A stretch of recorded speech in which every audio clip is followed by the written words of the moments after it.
She had papers in her Chanel bag to prove that it was real. As if it were an unspoken rule, he didn't let words leave his lips. He reached out and grabbed her hand, both her hands, as they stood, silently vowing to remember this precious moment. They were magnified in not only their love for one another, but for God's love for them. Nothing had ever felt so good.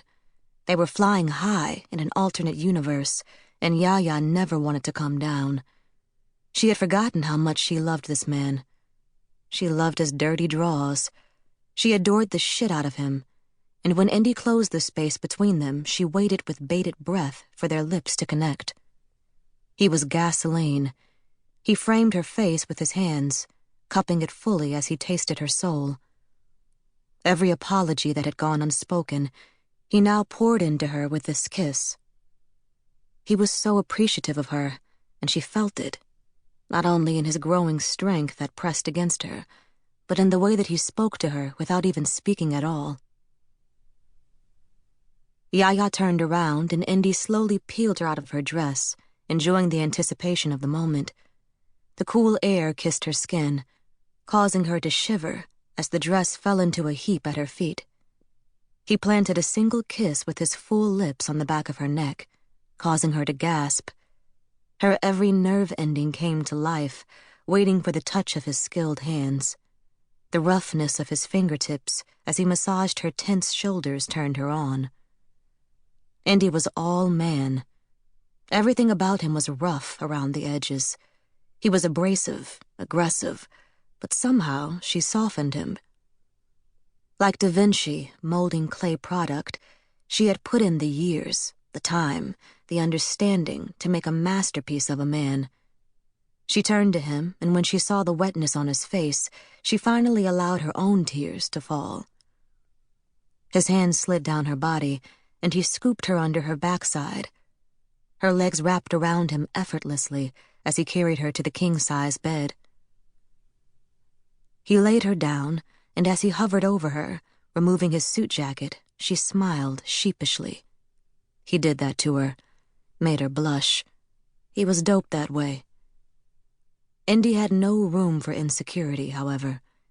He was her foundation, her protector, and he was about to take his time pleasing his new wife.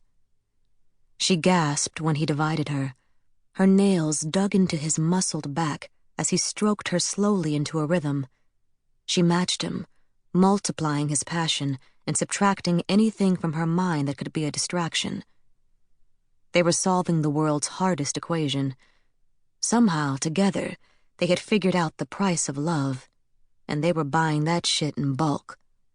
The friction from his fingertips as he rolled her nipple, and the raw grunts of pleasure that escaped him as he stroked her, made her back arch. He wrapped an arm under her body, pulling her into him, as if they weren't close enough, as if they weren't connected enough. Tears leaked from the corner of her eyes and rolled onto the pillow beneath her head. She felt the pressure building in that secret place between her legs. Yaya had been brought to orgasm many times before, but this storm that was brewing was unlike anything she had ever felt. "Indy," she whispered frantically. "I know," Indy growled, never letting up. Her hand slid from his back to his ass as she pulled him into her as his pace picked up.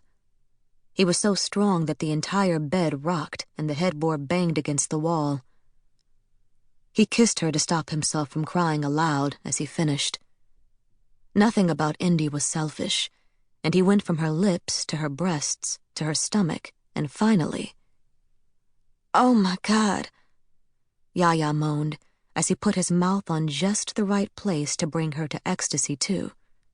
When she was spent, Indy laid beside her and wrapped his arms around her waist, spooning her. "Are we going to make it?"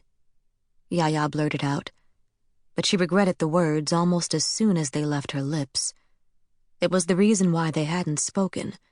Their conversation was a direct contradiction of the fairy tale they had just experienced. Her gaze fell on the diamond brooch on the floor that Ethic had given her. Instantly, she felt guilty for thinking of him on this night. I'm going to do whatever it takes. To keep listening to this audiobook, I've left you a link in the description so you can do it, at no cost thanks to Audible's 30-day free trial.